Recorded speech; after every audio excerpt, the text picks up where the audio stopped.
नमस्कार दोस्तों, voice with Kushwaha channel पर आपका स्वागत है। और आज की कहानी है लगाव। अचानक यह सुनकर मैं आश्चर्य में पड़ गया कि अपनी पत्नी को साथ लेकर जाना ठीक रहेगा कि नहीं। उदित हमारे इलाके का ही है। उसका गांव मेरे गांव से लगभग 5 किलोमीटर दूर है।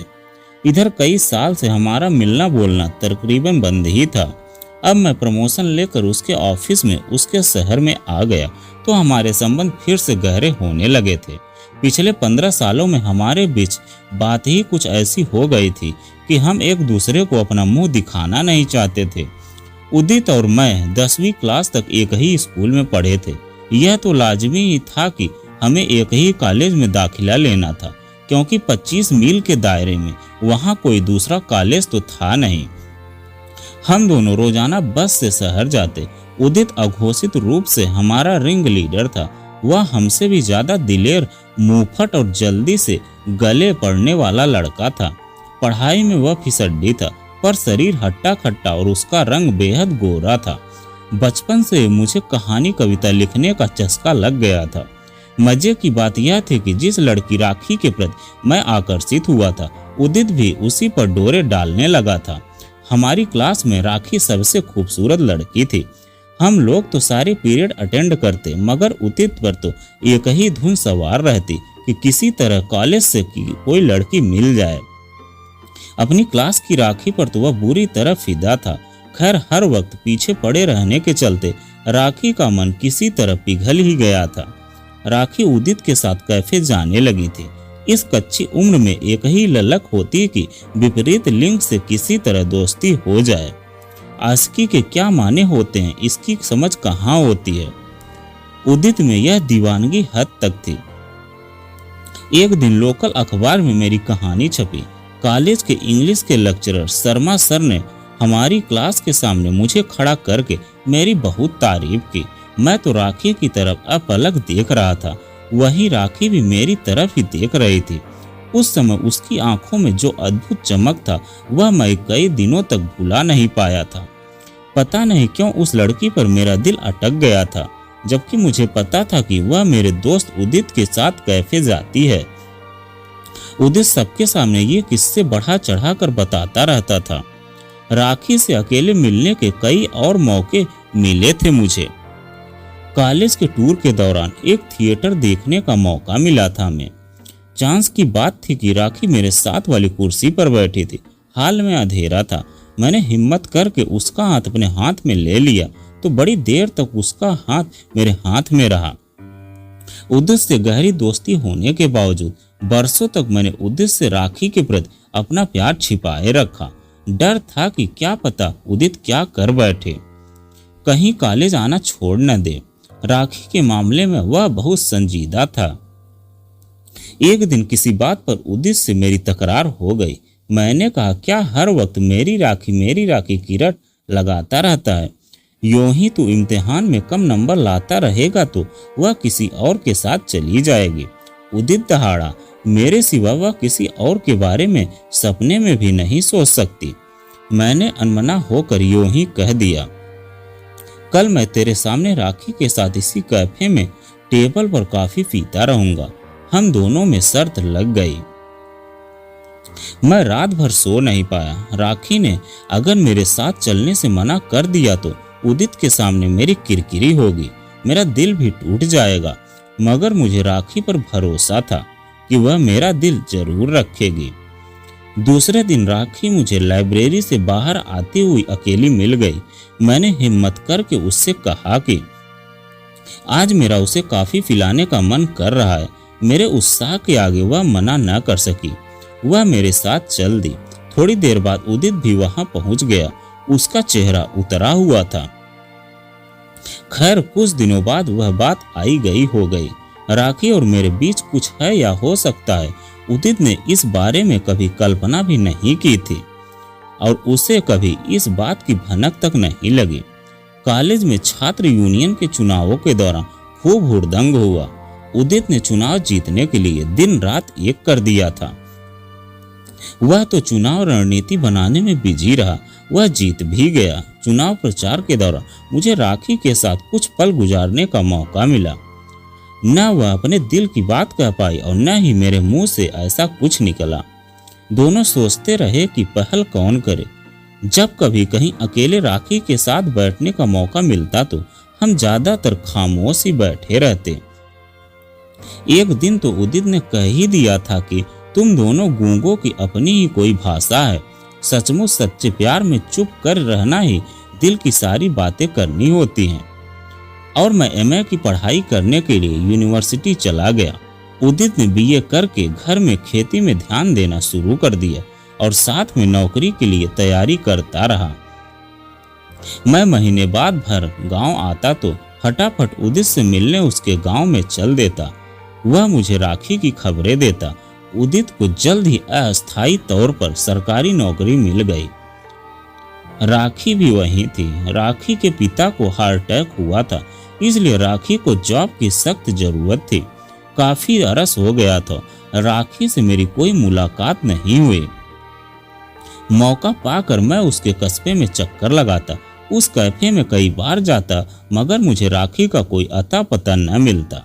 मेरी हालत उस बदकिस्मत मुसाफिर की तरह थी जिसकी बस उसे छोड़कर चली गई थी और बस में उसका सामान भी रह गया था। संकोच के मारे मैं उदित से राखी के बारे में ज्यादा पूछताछ नहीं कर सकता था। उदित के आगे मैं गिड़गिड़ाना नहीं चाहता था। मुझे उम्मीद थी कि अगर मेरा प्यार सच्चा हुआ तो राखी मुझे जरूर मिलेगी। राखी को तो उसकी जॉब में पक्का कर दिया गया, उसमें काम के प्रति लगन थी। उदित को 6 महीने बाद निकाल दिया गया। उदित को जब नौकरी से निकाला गया तब वह जिंदगी और राखी के बारे में संजीदा हुआ। उसके इस जुनून से मैं एक बार तो घबरा गया। अब तक वह राखी को शर्तिया तौर पर अपना मानता था, मगर वह अब उसे लगने लगा था कि अगर उसे ढंग की नौकरी नहीं मिली तो राखी भी उसे नहीं मिलेगी। इसी दौरान मैंने राखी से उसके ऑफिस जाकर मिलना शुरू कर दिया था। मैं उसे साहित्य के क्षेत्र में अपनी उपलब्धियां बताता, उसे खास पत्रिकाओं में छपी अपनी कविताएं दिखाता। उदित ने राखी को बहुत ही गंभीरता से लेना शुरू कर दिया था। उदित मुझे कई कहानियां सुनाता कि आज उसने राखी के संग फला होटल में लंच किया और आज वे किसी दूसरे शहर में घूमने गए।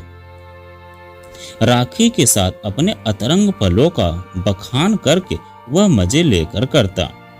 पहले दिन उदित का राखी के प्रति लापरवाही वाला रुख मुझे आश्वस्त कर देता था कि राखी मुझे भी चाहती है, मगर अब उदित सच में राखी से प्यार करने लगा था। ऐसे में मेरी उलझनें बढ़ने लगी थी। फिर एक अनुभाग में मुझे और उदित को नियुक्ति मिल गई। उदित खुश था कि वह अब राखी को प्रपोज करेगा। वह ना ही कहेगी तो मैं चुप रहता। मैं सोचने लगा कि अब अगर कुछ उलट फेर हो तभी मेरी और राखी में नजदीकियां बढ़ सकती हैं। हमारा ऑफिस सभी विभागों के बिल पास करता था। यहाँ प्रमोशन के बहुत चांस थे। मैं विभागीय परीक्षाओं की तैयारी में जुट गया। एक दिन मैं और उदित साथ बैठे थे, तभी अंदर से उदित के लिए बुलावा आ गया। 5 मिनट बाद उदित मुस्कुराता हुआ बाहर आया। उसने मुझे अंदर जाने को कहा। अंदर जिला शिक्षा अधिकारी बैठे थे। वे मुझे अच्छी तरह से जानते थे। मेरे बॉस ने ये सारी बात बताई। बेटा, वैसे तो मुझे यह बात सीधे तौर पर तुमसे नहीं करनी चाहिए। राकेश साहब को तो आप जानते ही हैं। मैं इनसे कह बैठा कि हमारे ऑफिस में 2 लड़कों ने ज्वाइन किया है। इनकी बेटी बहुत सुंदर और होनहार है। ये करोड़पति हैं, बहुत जमीन है इनकी शहर के साथ। ये चाहते हैं कि तुम इनकी बेटी को देख लो, पसंद कर लो और अपने घर वालों से सलाह कर लो। उदित से भी पूछा था, मगर उसने कोई संतोषजनक जवाब नहीं दिया। अब तुम्हें मौका मिल रहा है। उदित से मैं हर बार 19 ही पढ़ता था। बार बार कुदरत हमारा मुकाबला करवा रही थी। एक तरफ राखी थी और दूसरी तरफ करोड़ों रुपए की जायदाद। घर जमाई बनने के लिए मैं तैयार नहीं था और राखी से इतने सालों से किया गया प्रेम। फिर पता चला कि शिक्षा अधिकारी ने उदित के माँ बाप को राजी कर लिया है। उदित ने अपना रास्ता चुन लिया था। राखी से सारे कस्मे वादे तोड़कर वह अपने अमीर ससुराल चला गया था। मैं प्रमोशन पाकर लखनऊ चला गया था। राखी का उदित के प्रति मोह भंग हो गया था। राखी ने दूसरी नौकरी ले ली थी और 3 साल तक मुझे उसका कोई अता पता नहीं मिला। बहन की शादी के बाद मैं भी अखबारों में अपनी शादी के लिए इश्तिहार देने लगा था। राखी को मैंने बहुत ढूंढा, इसके लिए मैंने करोड़पति भावी ससुर का ऑफर ठुकरा दिया था। वह राखी भी अब न जाने कहाँ गुम हो गई थी। उसने मुझे हमेशा सस्पेंस में ही रखा। मैंने कभी उसे साफ साफ नहीं कहा कि मैं क्या चाहता हूँ और वह पगली मेरे प्यार की शिद्दत नहीं जान पाई। अखबारों के इश्तिहार के जवाब में मुझे एक दिन राखी की मां द्वारा भेजा हुआ राखी का फोटो और बायोडाटा मिला। मैं तो निहाल हो गया। मुझे लगा कि मुझे खोई हुई मंजिल मिल गई। मैं तो सरपट भागा। मेरे घर वाले हैरान थे कि कहाँ तो मैं लड़कियों में इतने नुक्स निकालता था और अब इस लड़की के पीछे दीवाना हो गया हूँ। शादी के बाद भी लोग पूछते रहते थे कि क्या तुम्हारी लव मैरिज थी या अरेंज, तो मैं ठीक से जवाब नहीं दे पाता था। मैं तो मुस्कुरा कर कहता था राखी से ही पूछ लो। राखी से शादी के बाद उदित के बारे में मैंने कभी उससे कोई बात नहीं की। राखी ने भी कभी भूले से उदित का नाम नहीं लिया। वैसे उदित सुंदर और स्मार्ट था। राखी कुछ देर के लिए उसके जिस्मानी खिंचाव में बंध गई थी। उदित ने उसके मन को कभी नहीं छुआ। जब उदित ने राखी को बताया होगा कि उसके माँ बाप उसकी राखी से शादी के लिए राजी नहीं हो रहे हैं, तो राखी ने कैसे रिएक्ट किया होगा। उदित ने यह तो शायद नहीं बताया होगा कि करोड़पति बाप की इकलौती बेटी से शादी करने के लिए वह राखी को ठुकरा रहा है। मगर जिस लहजे में उदित ने बात की होगी, राखी सब कुछ समझ गई होगी। तभी तो वह दूसरी नौकरी के बहाने गायब हो गई थी। इन 3 सालों में राखी ने मेरे और उदित के बारे में कितना सोचा और विचारा होगा।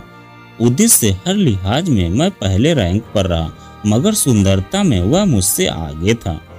आज उदित के बेटे की सगाई का समाचार पाकर मैं सोच रहा था कि उदित के घर जाएं या नहीं। राखी ने सुना तो जाने में कोई खास दिलचस्पी भी नहीं दिखाई। उसे यकीन था कि अब उदित का सामना करने में उसे कोई झोंक या असहजता नहीं होगी। इतने सालों से उदित अपने ससुराल में ही रह रहा था। सास ससुर मर चुके थे। इतनी लंबी चौड़ी जमीन शहर के साथ ही जुट गई थी। खुले खेतों के बीच उदित की आलीशान कोठी थी। खुली छत पर पार्टी चल रही थी।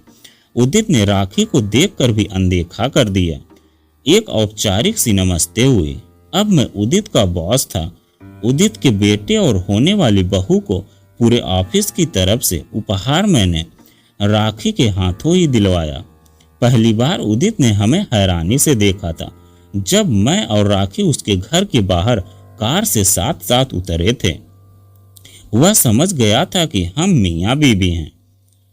दूर तक फैले खेतों को देखकर मेरे मन में आया कि ये सब मेरे हो सकते थे अगर उस दिन मैं जिला शिक्षा अधिकारी की बात मान लेता। उस शाम सारी महफिल में राखी सबसे ज्यादा खूबसूरत लग रही थी। शायद उसे देखकर उदित के मन में भी आया होगा कि अगर वह दहेज के लालच में न पड़ता तो राखी उसकी हो सकती थी। चलो, जिसकी जो चाहत थी उसे मिल गई थी और हम लोग पार्टी खत्म करके अपने घर आ गए। तो दोस्तों, यह कहानी आपको कैसी लगी कमेंट में लिखकर जरूर बताइएगा। अगर आप हमारे चैनल पर नए हैं तो प्लीज़ चैनल को सब्सक्राइब कीजिएगा और वीडियो को एक लाइक कीजिएगा। तो चलिए मिलते हैं एक नई कहानी के साथ में एक नए वीडियो में। कहानी सुनने के लिए आपका बहुत बहुत धन्यवाद।